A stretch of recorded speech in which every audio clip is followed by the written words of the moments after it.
Welcome ulit mga kasulit.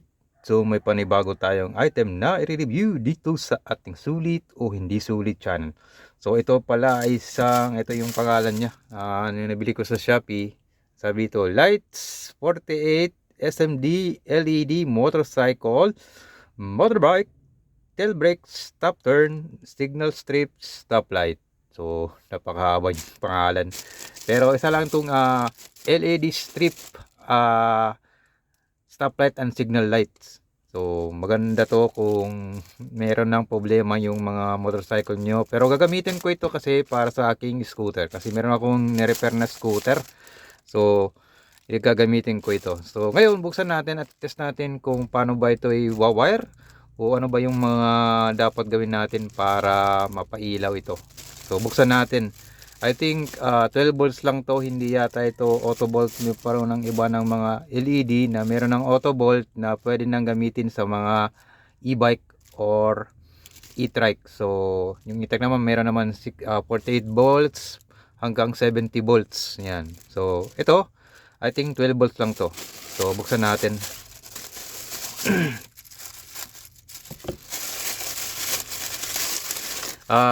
Yung price pala nito mga kasulit ay nabili ko ng halagang only 63 pesos. I think meron pa itong mas mura. Pero dapat kung bibilin nyo ito yung international or overseas galing sa China. Kasi kung dito na localized na, pabayaran nyo pa yung shipping. So yan. Yan yung LED strip. Buksan natin. So kung makikita nyo yan, parang may ibig sa loob. Ano ba? Nagko-autofocus ba yan? Parang nagwi-wave sa loob. Sobrang sikip ata.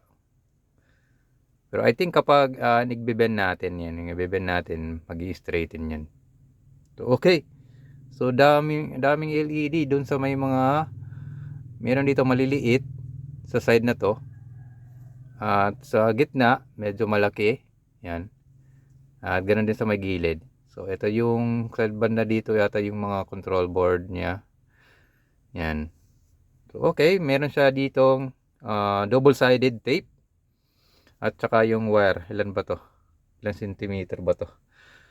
I think mga 10 or 15 centimeter ata. So ito yung mga wire. Medyo sobrang lilit ng mga wire. Yan, sobrang lilit ng mga wire oh. Yan. So okay, meron ako ditong 12 volts na naka-ready na. Adapter lang. So oops. So yan. Try natin, zoom natin para makita nyo. So okay. So yan, naka-power na to. Tala natin ilakabit yung black. Kasi ito yata yung negative. Tsaka ito parang mga positive na to kung anong mga gagamitin natin. Kasi I think tatlong kulay ito. Yellow, pula, at saka tawag nito. Yeah, yellow, pula. At saka meron yung isa na dito yung sa gitna, yung red. I think yung double, merong high at saka low. So try natin. So yung pula lang muna natin yung red wire. Try natin kabit. So yun. Okay. Lahat red. Medyo silaw lang. So lagay ko lang ganyan and ayan. Pula. Sa red. Sa green naman, try natin yung green. So yun. Sa left side. Pero hindi siya blinking. Steady. Yeah, steady lang siya. Mas maganda sana kung nagbi-blink. Yan. Okay, yung puti na ay yung yellow natin, yung yellow wire. Sa right naman siya. Then I think ata yung puti, ito yata yung high. Hindi ko lang alam high. Baka yung isa lang, high na ata yung iba. Ganun din, no? Okay, try natin. So, yung tawag ito, yung puti, ganyan kalina, ayan yung kanyang ilaw. So, compare natin sa pula. Okay. So, yung red high, at saka yung puti low. So, yung standby kasi, yung standby lights kapag naka-open na yung lights, ito yata yung pinakamahina. So, yung puti. Tsaka additional na lang yung isang red para sa high.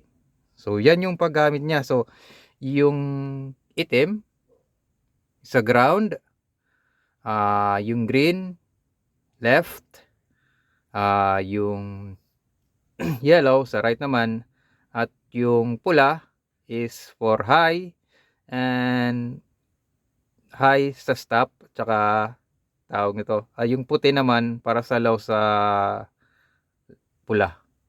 So, yan kung paano gamitin to. So, maganda sana kung meron itong sequence ito dito gumagalaw, pero I think ito yata yung may mga mura.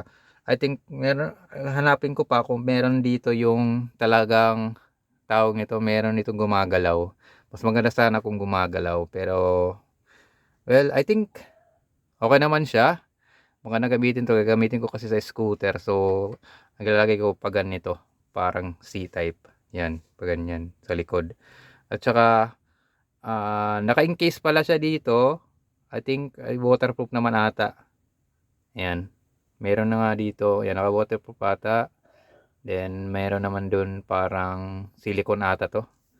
Ayan, dito. Hindi ata to mapapasukan ng tubig. So, check na lang natin kung magiging maganda ba ito sa paglagay ko sa scooter. Pero di ko na lang ilalagay dito sa ito naman unboxing and review nitong LED signal light and stop lights. So, okay na rin, mura na rin kasi 63 pesos ko nabili. Wala na yung shipping kasi binili ko siya sa overseas. So, ilalagay ko na lang sa description kung saan nyo ito mabibili. Sa Shopee. Sa Shopee kasi naman bibili. So guys, dito na itatapos yung video. You can like, share, and subscribe to my channel para sa ating susunod na mga review and test video dito sa ating sulit o hindi sulit channel. Babu!